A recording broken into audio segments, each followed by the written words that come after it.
नमस्कार मित्रों, एक बार फिर बजरंग स्टडीज में आपका स्वागत है। तो हम आखिरी क्लास में पढ़ के गए थे राष्ट्रपति, और राष्ट्रपति के बारे में हमने इम्पीचमेंट पर बात की थी। इम्पीचमेंट का मतलब महाभियोग, महाभियोग से संबंधित हमारी बात महाभियोग जो प्रक्रिया है, इस प्रक्रिया के बारे में हम बात कर रहे थे। हमारी लगभग पूरी बात हो गई थी, 2 पॉइंट रह रहे थे, 2 पॉइंटों पर हम अब बात करेंगे। महाभियोग में एक बात यह याद रखनी है कि महाभियोग के समय जब महाभियोग लगाया जाता है तो महाभियोग में जो राज्यों की विधान सभा है, राज्यों की जो विधानसभा है, विधानसभा भाग नहीं लेती। ये बात याद रखनी है, जो राज्यों की विधानसभा है वो भाग नहीं लेती, जबकि राष्ट्रपति के निर्वाचन में राज्यों की विधानसभा भाग लेती है। आगे समझना। यहां पर एक बात और हमें याद रखनी है, वो बात यह है कि जो संसद में जो मनोनीत सदस्य हैं, संसद में मनोनीत सदस्य हैं। देखो, संसद में मनोनीत सदस्य कितने? 12+2 है, या ना, इसका मतलब 14 हैं। संसद में मनोनीत सदस्य 14। ये संसद के जो मनोनीत सदस्य 14 हैं, ये राष्ट्रपति के निर्वाचन में तो भाग लेते नहीं। निर्वाचन जब होता है राष्ट्रपति का तो भाग लेते नहीं, लेकिन जब राष्ट्रपति पर महाभियोग चलाया जाता है तो जो संसद के मनोनीत सदस्य, ये मनोनीत सदस्य भाग लेते हैं। ये बात की थी हमने आखिरी बार का। इन 2 पॉइंटों के साथ मैं आपको फिर एक बार बता रहा हूं कि मेरी वीडियो को देखकर ये बताएं कैसी लगी। यदि इस वीडियो में कोई त्रुटि हो, कोई कमी हो, तो उससे मुझे अवगत कराएं, जिससे मैं सुधार कर सकूं आने वाली वीडियो में। तो हम अब बात करेंगे राष्ट्रपति की शक्तियों के बारे में। राष्ट्रपति की शक्तियां जो हैं, उन शक्तियों के बारे में बात करेंगे। राष्ट्रपति के पास शक्तियां कौन कौन सी हैं? शक्तियों से संबंधित प्रश्न बहुत बनते हैं कंपटीशन में, अनेक प्रश्न बनते हैं, अनेक परीक्षाओं में आए हुए प्रश्न हैं। मेरा फोकस रहेगा कंपटीशन क्लास को देखते हुए कि कंपटीशन क्लास में किस प्रकार के प्रश्न पूछे जाते हैं। यदि हम कार्यपालिका संबंधी बात करें, एग्जीक्यूटिव पावर की बात करें, तो एग्जीक्यूटिव पावर के बारे में आर्टिकल 53 में बताया गया है। 53 में कहा गया है कि कार्यपालिका संबंधी सभी शक्तियां, कार्यपालिका की शक्तियां हैं, कार्यपालिका से संबंधित जो शक्तियां हैं, वो सभी शक्तियां प्रेसिडेंट में हैं, प्रेसिडेंट में नहीं है। और यह प्रेसिडेंट मतलब राष्ट्रपति स्वयं या अपने अधीनस्थ अधिकारियों द्वारा इन शक्तियों का प्रयोग कराएगा। मुख्य रूप से इसकी बात करें तो कार्यपालिका संबंधी शक्ति की बात करें तो मुख्य रूप से इसमें नियुक्तियां आती हैं। नियुक्तियां आती हैं इसमें। देखो, नियुक्तियों से पहले एक बात और कर लेते हैं हम, स्वविवेकीय शक्तियां। देखो, ये प्रश्न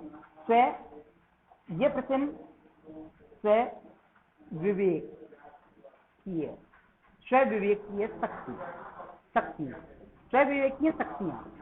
देखो, राष्ट्रपति के पास स्वविवेकीय शक्तियां होती हैं आमतौर पर, लेकिन संविधान में इसके बारे में कुछ नहीं बताया गया है। संविधान में ऐसा उल्लेखित नहीं किया गया है कि राष्ट्रपति के पास स्वविवेकीय शक्तियां। जैसे स्वविवेकीय शक्तियां क्या हैं, इसके बारे में थोड़ी सी जानकारी लें। क्योंकि राष्ट्रपति, ये तुमको पता है कि राष्ट्रपति जो होता है वह प्रधानमंत्री की नियुक्ति करता है। प्रधानमंत्री की क्या करता है? नियुक्ति करता है। प्रधानमंत्री की नियुक्ति करता है। तो राष्ट्रपति जो प्रधानमंत्री की नियुक्ति करता है, यदि ऐसी स्थिति बन जाए कि किसी भी पार्टी को, किसी भी दल को पूर्ण बहुमत नहीं मिला, तो इस स्थिति में राष्ट्रपति अपनी स्वविवेकीय शक्तियों का प्रयोग करते हुए किसी भी दल को प्राथमिकता दे सकता है। तो ये राष्ट्रपति की स्वविवेकीय शक्तियां हैं। आर्टिकल 53 के बारे में हमने बात कर ली। अब नियुक्तियों से संबंधित बात है, क्योंकि नियुक्तियों से संबंधित क्या है? देखो, राष्ट्रपति प्रधानमंत्री की नियुक्ति करता है। प्रधानमंत्री की अनुशंसा पर अन्य मंत्रियों की नियुक्ति करता है।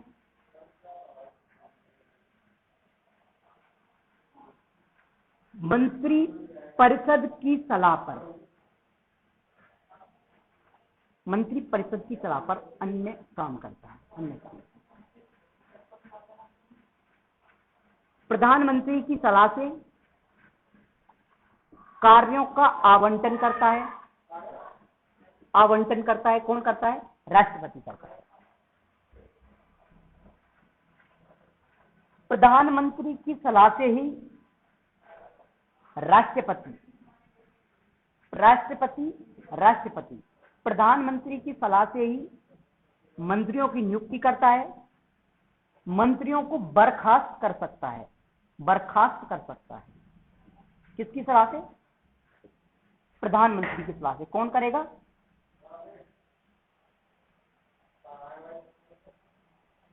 राष्ट्रपति। और यदि और हम बात करें, राष्ट्रपति ही अन्य मंत्रियों को शपथ दिलाता है। यदि हम और बात करें, देखो, जब कोई भी मंत्री है और मंत्री किसी मंत्री को इस्तीफा देना है, तो वह इस्तीफा तो देगा किसको? प्रधानमंत्री को इस्तीफा देगा। लेकिन उस इस्तीफे में जो संबोधित करेगा वो किसको संबोधित करेगा? राष्ट्रपति को संबोधित करेगा। यह बात ध्यान रखिएगा कि कोई भी जो मंत्री है, वह मंत्री यदि इस्तीफा दे रहा है तो इस्तीफा देते समय देगा किसको? प्रधानमंत्री को देगा। लेकिन प्रधानमंत्री को इस्तीफा जो देगा तो वह संबोधन किसको करेगा? मंत्री राष्ट्रपति को। यह बात ध्यान रखिए। जो कार्य केंद्र में राष्ट्रपति कर रहा है, वही कार्य राज्य में कौन करेगा? राज्यपाल करेगा। यह बात की थोड़ी ध्यान रखना है। तो बात चली रही है।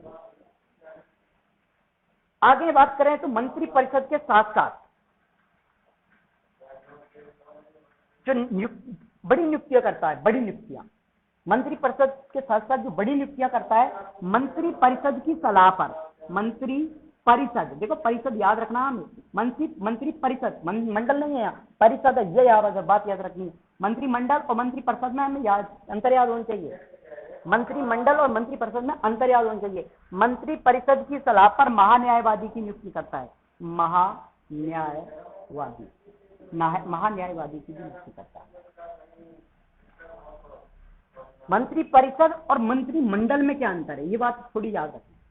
मंत्रिमंडल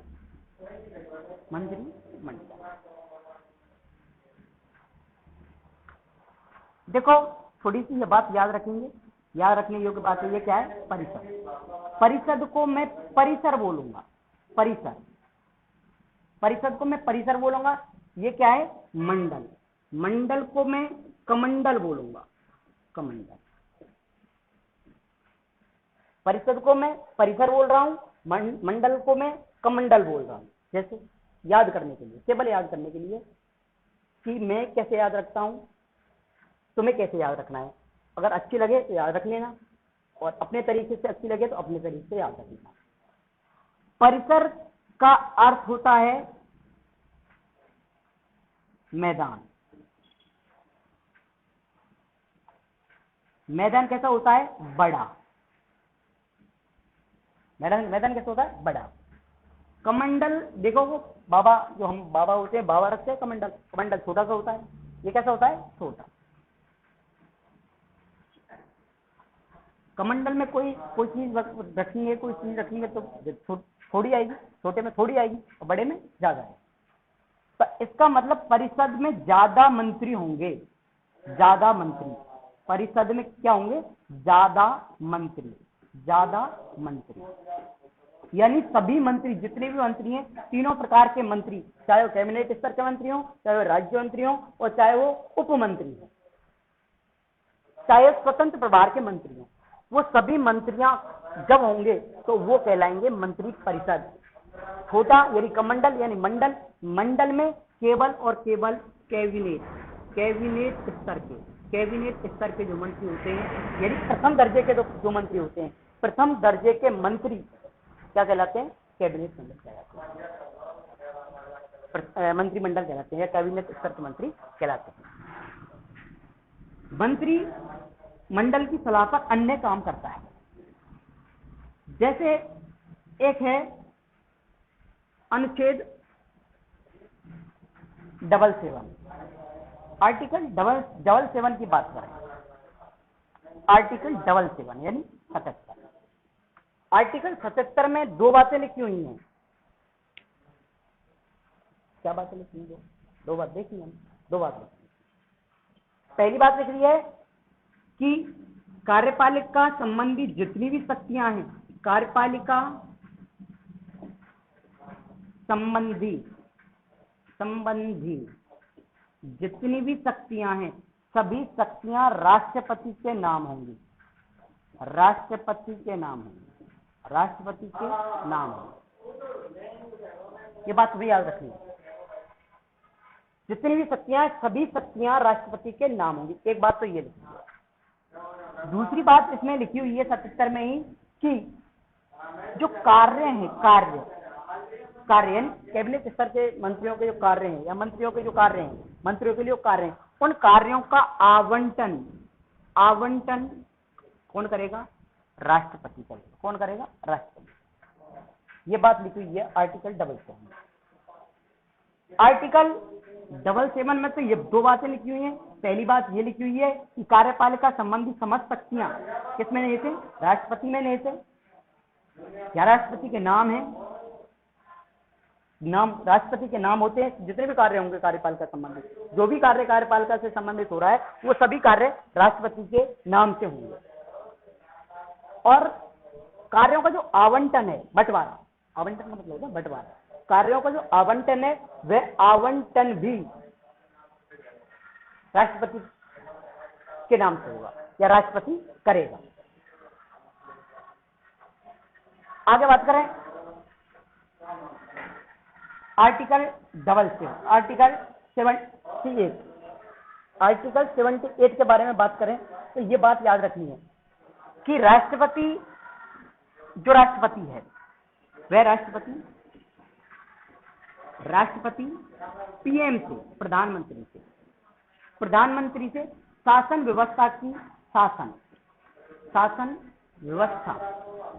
व्यवस्था की जानकारी ले सकता है,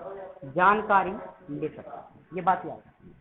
ये कहता है आर्टिकल 78। 78वां अनुच्छेद ये कह रहा है कि राष्ट्रपति प्रधानमंत्री से सभी प्रकार की शासन व्यवस्था के बारे में जानकारी ले सकता है। और एक बात और कहता है कि किसी भी विषय पर यदि मंत्री परिषद में चर्चा करानी है, राष्ट्रपति को चर्चा करानी है, यदि किसी भी विषय पर मंत्री परिषद में चर्चा करानी है, किसको? राष्ट्रपति को, तो राष्ट्रपति प्रधानमंत्री के माध्यम से, पीएम के माध्यम से मंत्री परिषद में उस विषय की चर्चा करा सकता है। ये बात हमें याद रखनी है। इस अनुच्छेद के द्वारा हमें यह मालूम पड़ता है, एक प्रश्न ये भी बनता है यहाँ, इस अनुच्छेद के माध्यम से यह जानकारी हमें मिलती है कि राष्ट्रपति और मंत्री परिषद के मध्य की जो कड़ी है, मीडिएटर, मध्य की जो कड़ी है, मध्य की कड़ी कौन है? पीएम। मध्य की कड़ी कौन है? पीएम।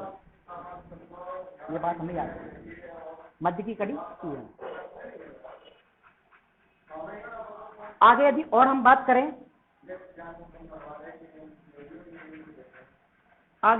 जैसे एक अनुच्छेद हमें और यहां याद रखना है,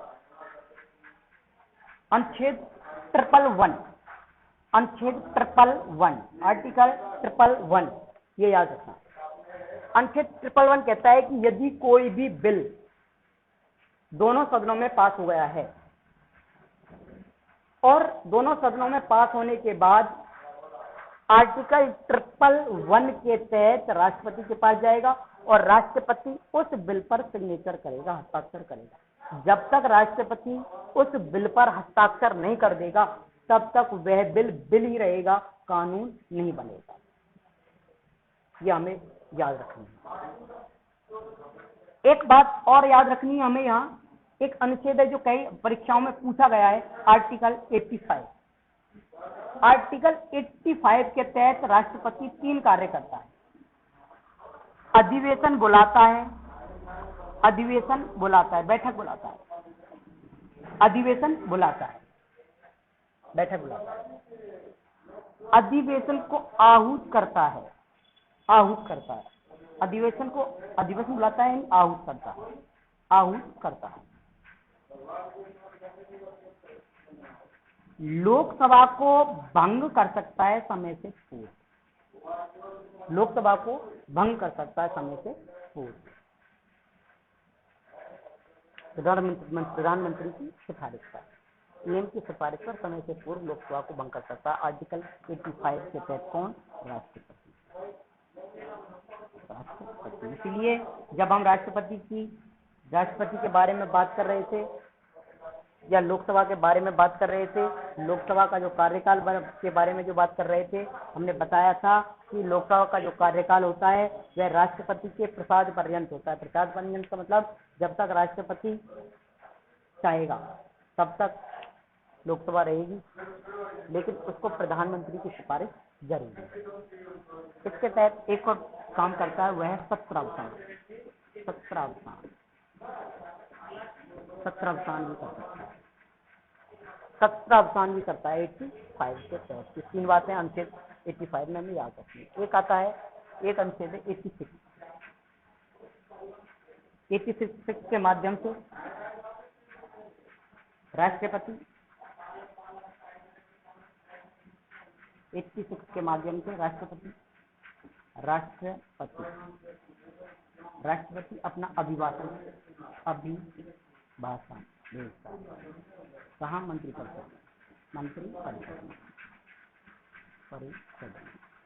मंत्रिपरिषद में अपना अभिभाषण भेजता है। कौन? राष्ट्रपति। किसके तहत? 86 के तहत। 85 में तो हमने 3 बातों के बारे में बात कर ली। अब आर्टिकल 87 के बारे में और बात करें। आर्टिकल 87 में एक अच्छी बात लिखी हुई है। अच्छी बात क्या लिखी हुई है? आर्टिकल 87 में ये बात लिखी हुई है कि राष्ट्रपति के संबोधन के बारे में बताया कि राष्ट्रपति संबोधन कब कब देता है। एक तो वर्ष के प्रथम सत्र जो होता है, वर्ष का प्रथम सत्र, वर्ष के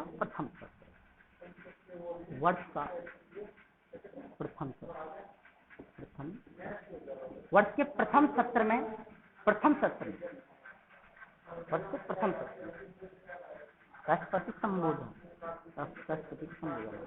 राष्ट्रपति का संबोधन वर्ष के प्रथम सत्र में राष्ट्रपति संबोधन होगा। और एक बात ये लिखी हुई है कि जब नई लोकसभा बनती है तो नई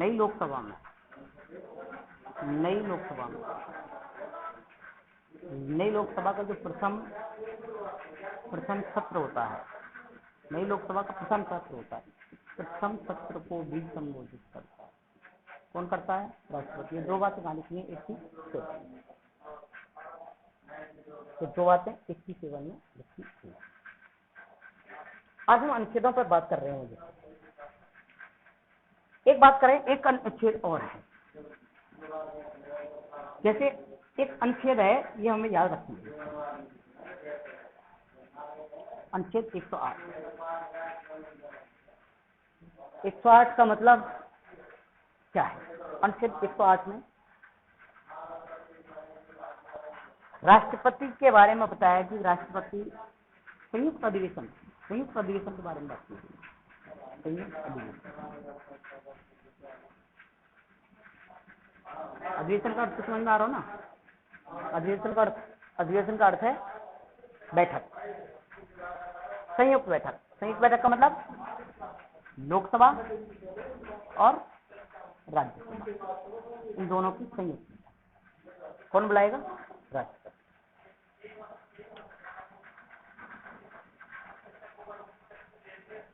लोकसभा और राज्य, इन दोनों की क्या बुलाएगा? बैठक बुलाएगा। कौन?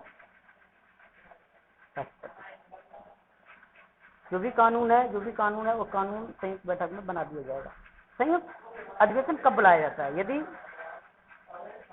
दोनों सदनों के मध्य टकराव किसी बिल पर, और बिल राष्ट्रीय महत्व का है, राष्ट्रीय महत्व के बिल के लिए यदि टकराव है दोनों के मध्य, तो संयुक्त बैठक बुलाई जाती है। संयुक्त बैठक में ये बात हमें याद रखनी है, जब संयुक्त अधिवेशन बुलाया गया है इस पाठ के तहत, तो संयुक्त अधिवेशन में जो अध्यक्षता करता है, संयुक्त अधिवेशन की जो अध्यक्षता करता है लोकसभा का स्पीकर, यानी अध्यक्ष। लोकसभा का अध्यक्ष क्या करता है? संयुक्त अधिवेशन की अध्यक्षता करता है। संयुक्त अधिवेशन में जो भी नियम कानून बनाया जाता है, इस नियम कानून की जो वैलिडिटी होती है 6 माह होती है।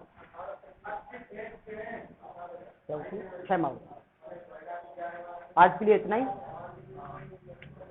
यहाँ से आगे हम अगली क्लास में बात करेंगे, और मैं आप सभी से एक बार फिर निवेदन कर रहा हूँ कि आप सब इस वीडियो को खूब शेयर करें, सभी के लिए लाभ मिले। यदि मेरी वीडियो आपको पसंद आ रही है तो मेरी वीडियो पर लाइक करें, कमेंट करें और इसको अधिक से अधिक शेयर करें। धन्यवाद।